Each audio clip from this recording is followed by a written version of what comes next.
أعوذ بالله من الشيطان الرجيم. بسم الله الرحمن الرحيم. الحمد لله رب العالمين، والصلاة والسلام على سيد المرسلين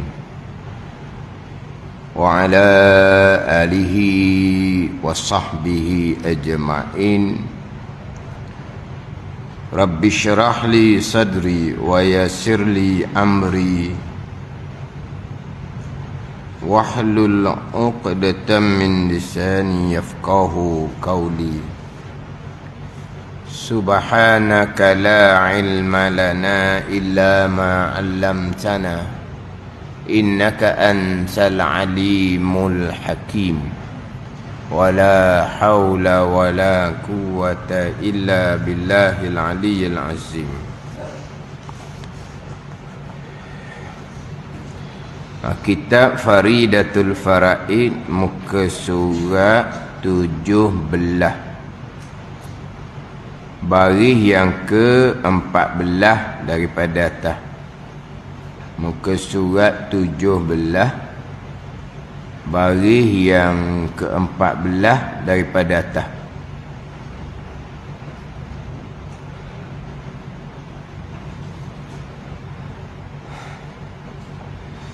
Qala al-muallif rahimahullahu ta'ala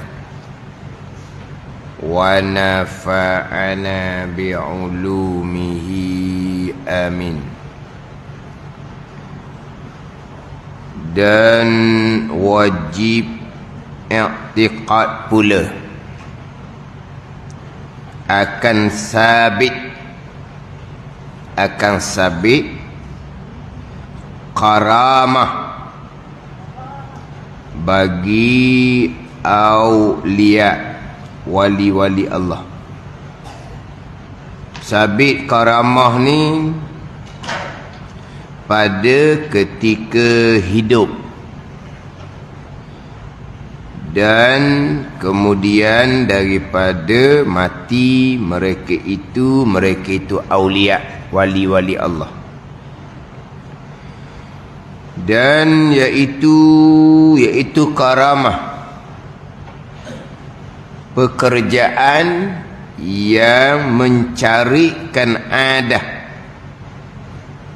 pekerjaan yang mencarikan adah yang luar biasa, yang mencari adah yang nyata, yang zahir, daripada orang yang soleh, iaitu orang yang soleh. Perici kita ni iaitu orang yang soleh, orang yang mendiri segala hak Allah Ta'ala. Itu orang yang soleh, orang yang mendirikan segala hak Allah Subhanahu wa ta'ala, yang menunaikan, yang menuruti, yang mengerjakan segala perintah Allah Subhanahu wa ta'ala. Itu orang yang saleh. Dan wajib i'tiqad pula. Ini setengah daripada pegangan. Ini setengah daripada pegangan. Mana wajib i'tiqad ni akan sabit, akan tetap, yani berlaku karamah, perkara yang mencari adah. Karamah ni bagi aulia, bagi aulia, wali bagi Allah Subhanahu wa ta'ala. Aulia ni man wali Allah, mereka yang direntah, yang dikawal, dipelihara oleh Allah Subhanahu wa ta'ala, daripada kalangan kekasih Allah Subhanahu wa ta'ala. Karamah bagi aulia ni, sabit karamah bagi aulia ni pada ketika hidup,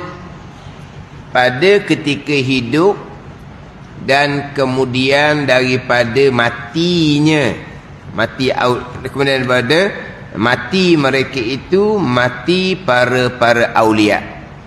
Jadi karamah ni berlaku pada masa aulia ni hidup, dan karamah ni juga berlaku ketika selepas daripada aulia meninggalkan dunia.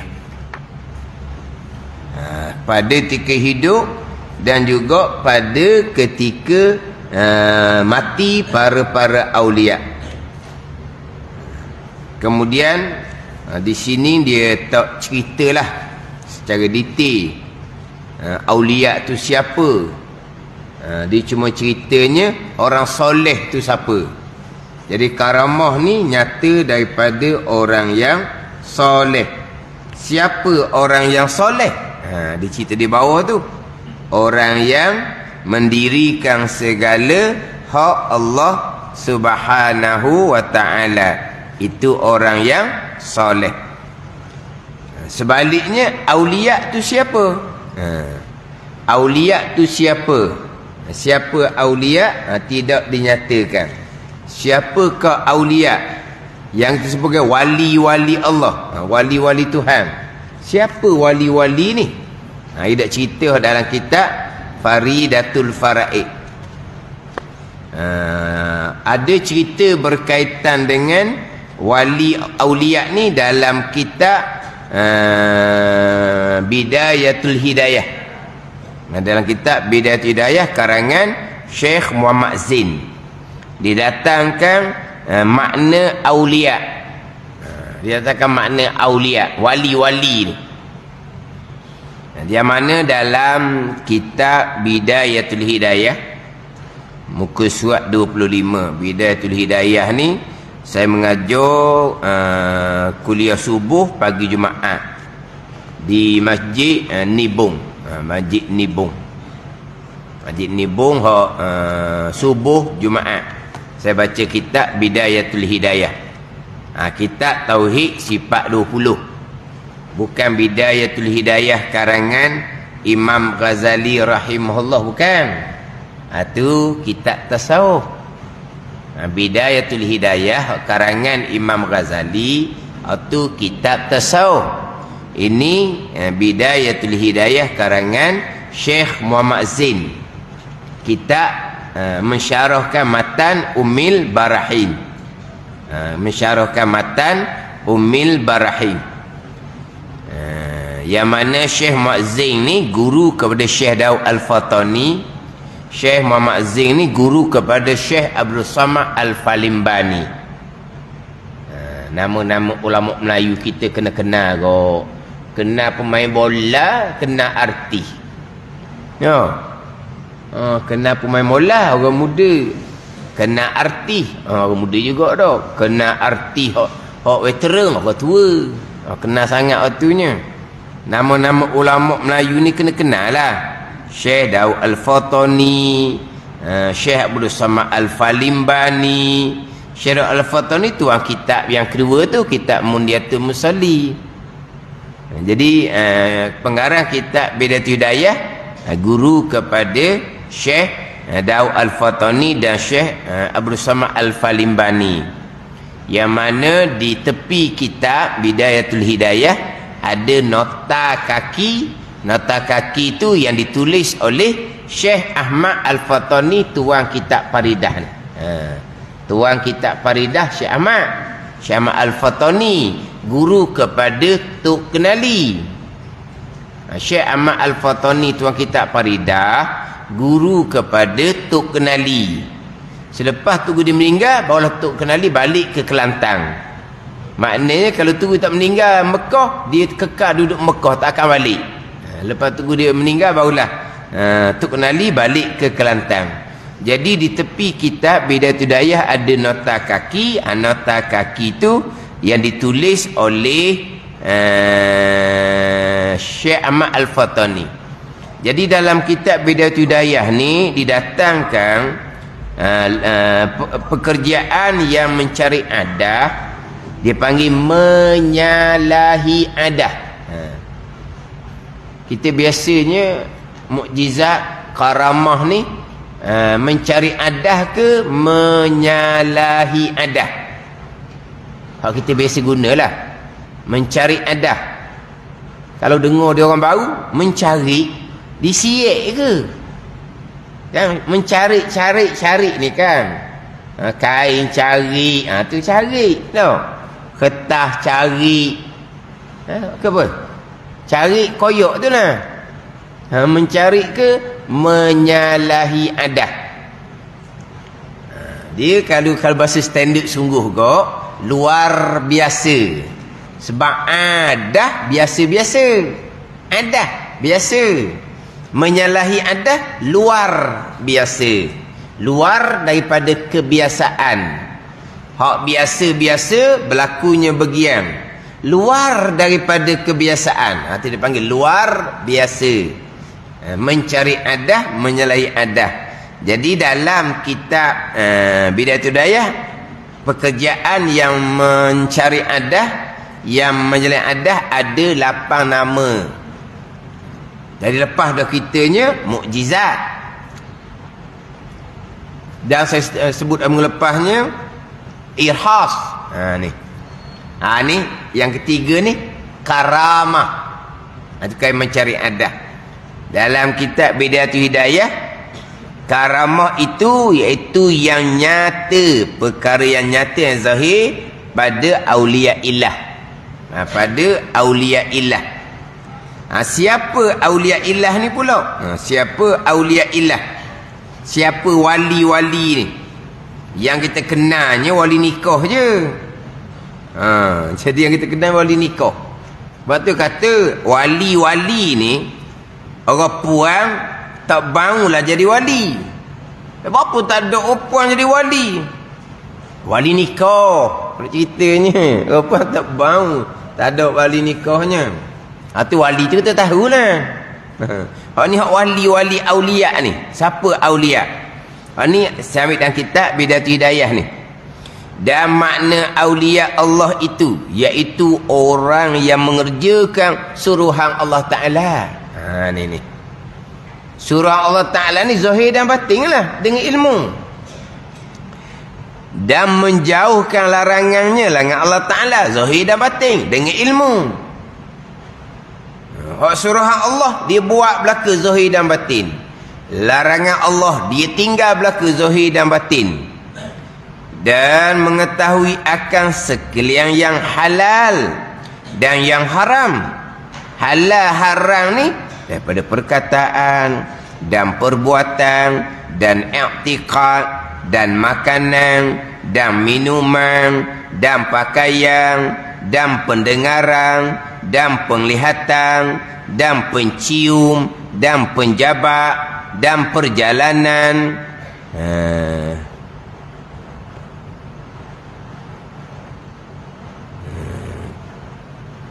Apa dan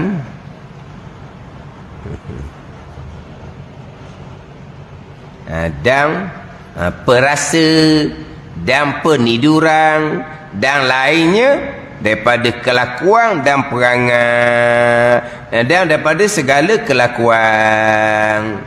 Ditahu Allah haram. Hak Allah haram ni perkataan, mana hak halal, mana hak haram. Perbuatan, mana hak halal, mana hak haram. I'tiqad, mana i'tiqad yang sebenar, mana i'tiqad yang salah. Makanan, mana hak halal, mana hak haram. Minuman, pakaian, pendengaran, penglihatan. Nak dengar mana yang halal, mana yang haram. Nak lihat mana yang halal, mana yang haram. Ni. Mana apa ni? Dia mengerjakan segala suruh Allah zahir dan batin. Dan berperangai pula dengan perangai yang baik. Dan meninggalkan dunia melainkan sekira hajah yang tunai. Yang mana yang tunai? Yang selalu, bukan yang lagi akan datang.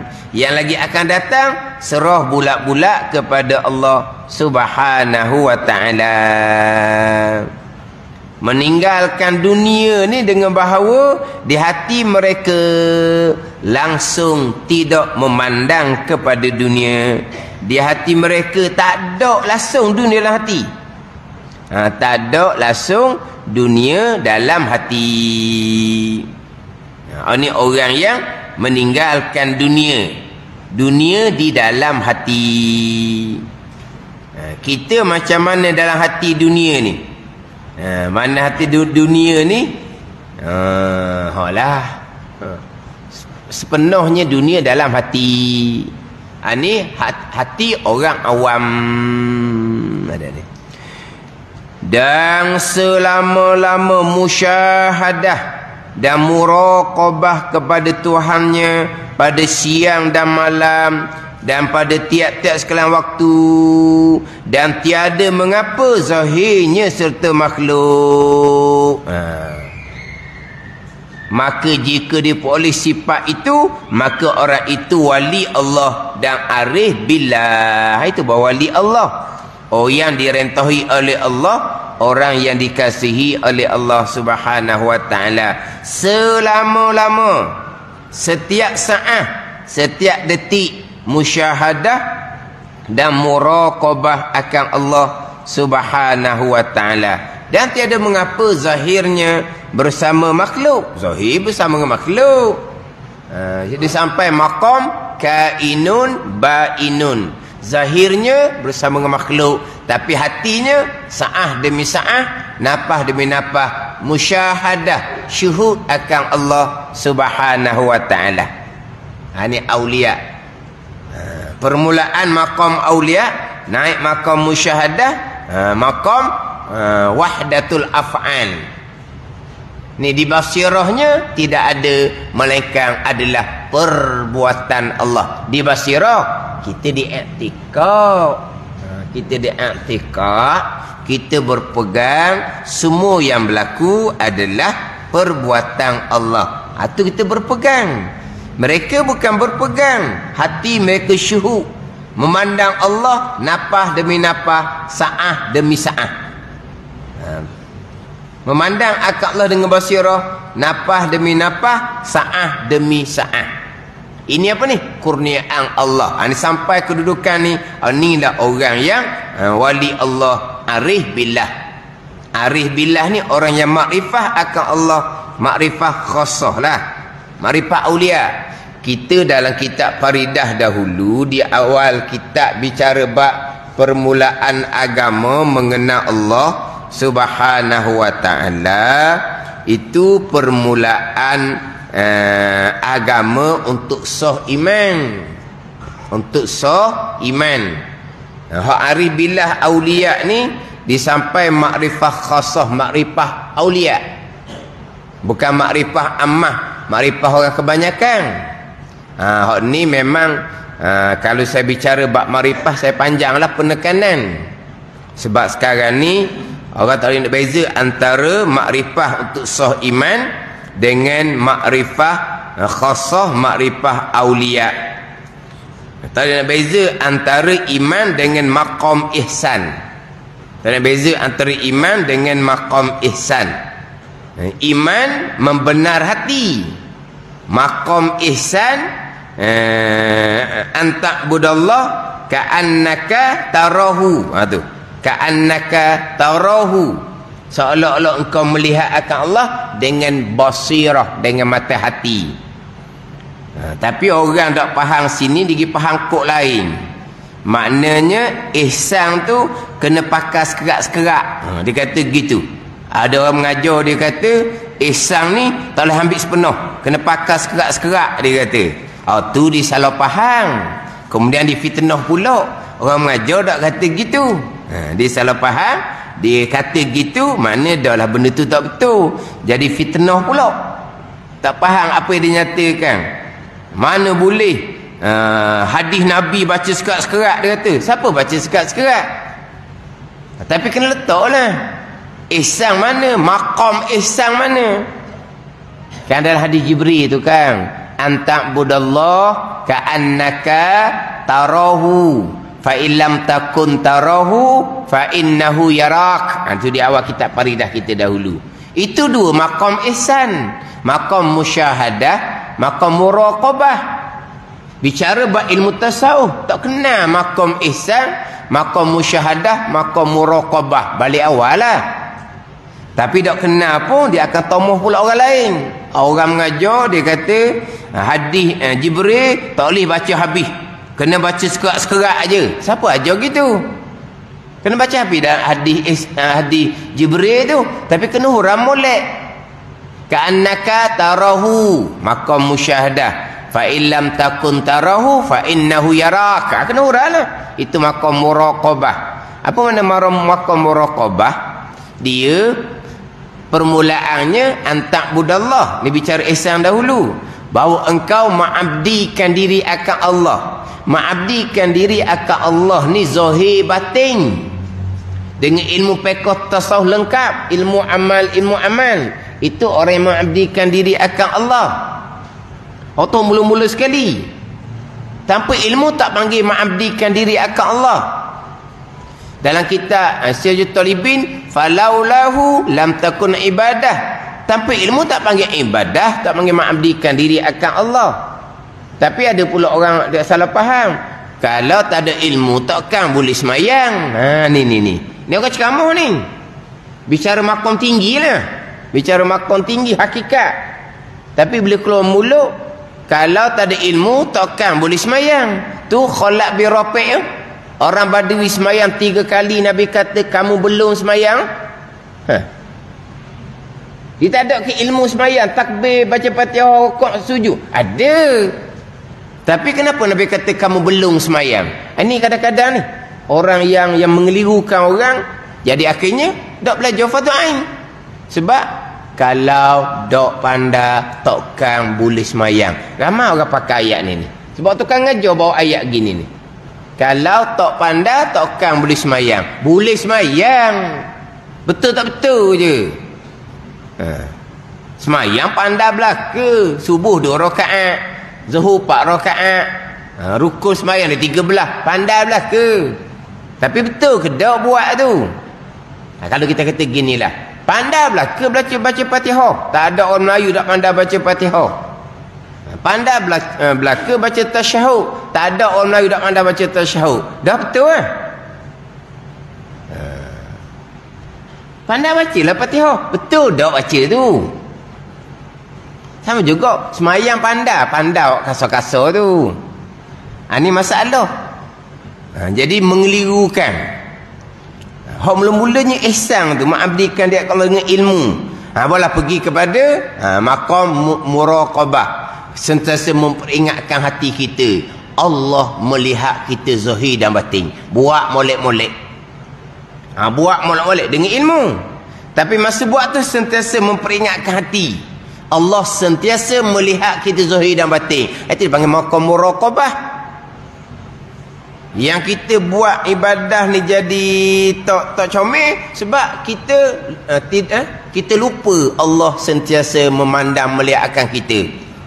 Maka kita tak malu pun buat dengan tak comel. Sebab kita tidak ada maqam muraqabah. Ada ni. Kita lupa Allah melihatkan kita zahir dan batin. Jadi kalau tak ada maqam muraqabah ni, buat ibadah buat. Sahlah akidah comel. Sahlah semayang betul. Sahlah hati ikhlas. Faham tak ni? Tapi buatnya tak sempurna. Sebab tidak sentiasa memperingatkan hati kita Allah melihat kita zahir dan batin. Hak berat lagi ni apabila kita tidak ada maqam muraqabah, manis-manis je buat maksiat. Manis-manis je mengumpat contohnya. Kenapa manis-manis mengumpat? Semua orang ada ilmu belaka, tak ada seorang jahil tak tahu mengumpat tu haram. Semua tahu mengumpat, semua tahu mengumpat tu, tak ada orang tak tahu. Tapi kenapa mengumpat? Dia lupa Allah Ta'ala sentiasa melihat akan dia zahir dan batin. Lepas tu jadi maksiat. Tak ada duduk di maqam muraqabah, sentiasa memperingatkan diri. Sampai maqam musyahadah, syuhud di hati Allah, yang melakukan segala-gala perkara. Itu maqam ihsan. Tak ada orang baca hadis sekat-sekat, tak ada. Jadi tak faham, lepas tu fitnah pula. Ni tapi makamnya tinggilah. Maqam tinggi. Memanglah hadis Jibril itu Nabi bersabda secara terbuka di hadapan sahabat. Sahabat dengar belaka. Makna bukan ilmu hak halus-halus. Kenapa? Ada juga ilmu hak khususi. Hak halus Nabi cerita depan ramai. Tapi nak ceritanya seolah Nabi tak cerita hak halus-halus ni. Hak di hadapan semua sahabat. Hak Nabi cerita ni bukan khususi lah. Pandai pula.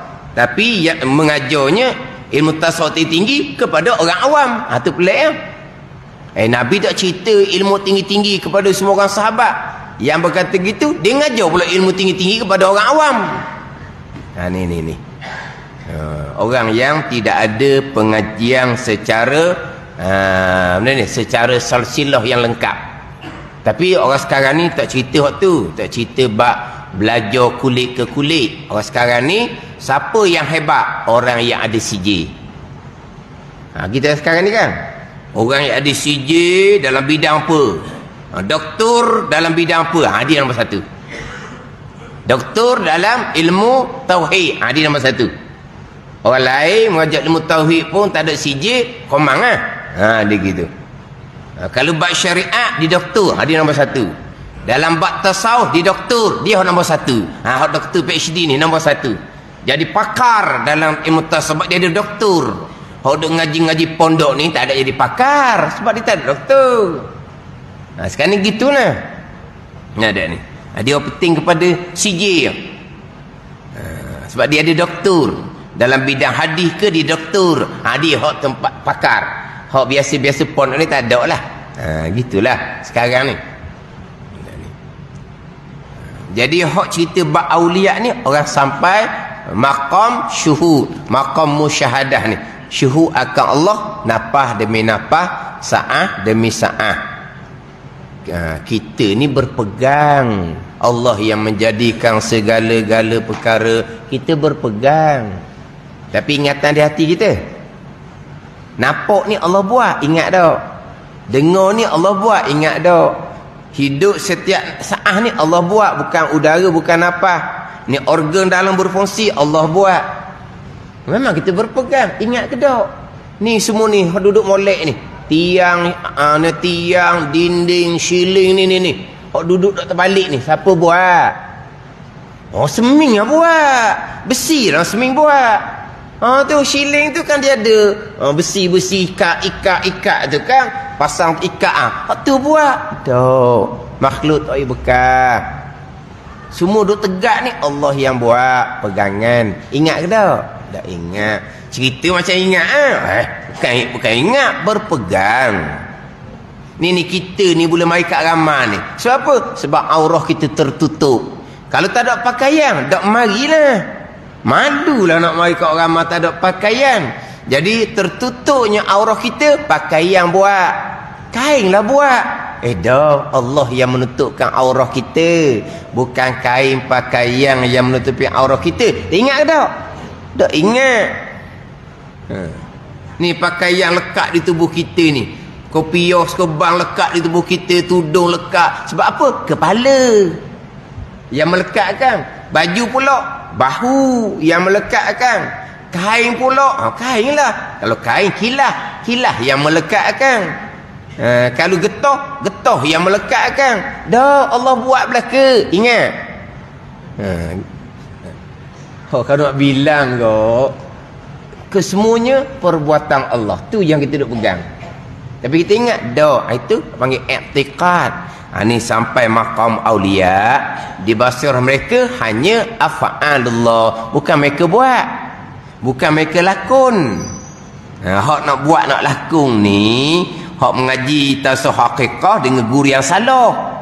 Ni nak nampak rasa di hati, pandang di hati, biar syuhud di hati, biar nampak di hati. Renunglah nak muridnya nak nampak. Sungguh ni putus orang mana-mana. Kau nak putus orang? Orang ni lah ising lah nama dia. Allah. Lupa kapi. Ada aja gitu. Tu nak rasa Allah. Sebab sekarang ni Allah buat belaka. Kena rasalah Allah yang buat.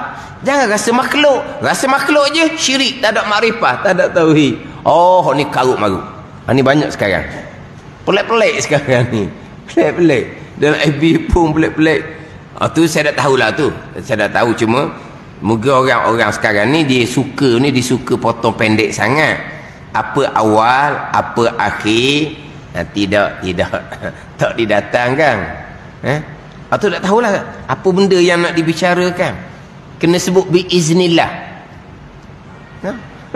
Satu campur satu. Dua. Biiznillah. Jadi dua. Jangan dua gitu. Tak tahulah apa benda nak cerita. Wallahualam lah. Sekolah tak ajar ni biiznillah ni. Dua. Biiznillah. Dengan izin Allah boleh jadi dua. Oh, gitu pula. Tak tahulah. Apa yang nak cerita wallahualam. Tapi yang pelik-pelik ni ada pula orang ikut. Pelik-pelik. Dia kata orang ikut ribuan yang ikut. Apa benda sebenarnya? Mana kita cakap? Nak pergi ngapa kita kelas pagi ni? Biiznillah dengan kereta saya. Dah minyak cukup ke tak? Biiznillah cukup minyak. Mana? Allah, hujan, payung bawa ke tak? Biiznillah ada payung. Mana? Dah. Tuhan belakakan. Kita main kelas ni bukan kereta bawa, Allah yang sampaikan. Biiznillah lah. Pundian pula kereta bukan minyak yang buat, Allah yang buat. Biiznillah lah. Kita tak kena air hujan, bukan payung yang buat, kita tak kena air hujan, Allah yang buat. Kena sebut biiznillah. Ada ni. Bukan kata satu bersatu nak dua tu biiznillah. Nak kata satu campur satu pun biiznillah. Satu campur satu berapa? Biiznillah. Dua. Satu bersatu biiznillah juga. Dah. Sekarang ni jadi dua biiznillah. Satu campur satu dia kena biiznillah juga. Biiznillah satu campur satu. Berapa jawapan? Biiznillah dua. Tak tahulah. Tu dia awal akhir tak apa benda sebenarnya. Tapi tu kata orang kata ribuan yang mengikuti. Wallahualam lah. Hak mari pelik-pelik, hak mari mimpi lah, hak jumpa Nabi dalam Mekah. Pun itu juga orang perempuan penuh orang ikut. Ramai pula ikut, termasuk hak ikut pengajian FB. Hak saya ni ikut juga. Kata pelik juga ni. Dia nak cari pesen gitu. Pesen hok ni dapat ni gitu. Sebab apa? Dah dia beramal dah baca hok ni dapat. Jadi nak gitu lah. Mari pelik-pelik dalam mimpi lah, begitulah, beginilah. Itu serah kepada Allah Taala lah. Kita kemas bahagian akidah kita comel hok tulah. Amal kita betul. Belajar molek-molek. Carilah pelik-pelik gitu. Ini mari daripada hakikat ni kadang-kadang ni. Cerita bab maqam, cerita bab sir-sir.